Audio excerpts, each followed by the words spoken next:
wasiirka maaliyadda dalka Itoobiya Axmed Shido iyo wafdi uu hogaaminayo ayaa maanta gaaray magaalada Hargeysa xarunta Soomaaliland.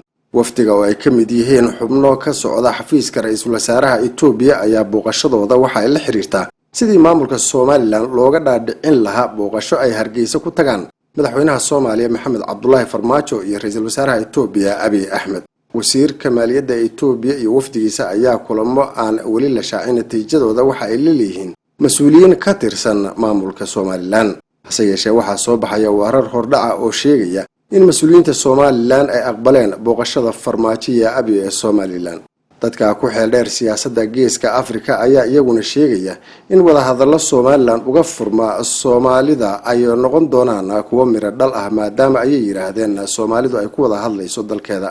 ra'iisul wasaaraha Itoobiya ayaa indhawaalaba ka shaqeynayay sidii ay dib ugu bilaaban lahaayeen wada hadallo u dhaxeeya Soomaaliland iyo Soomaaliya inteeda kale oo lagu soo afjarayo khilaafka siyaasadeed ee ka dhaxeeyay muddada dheer.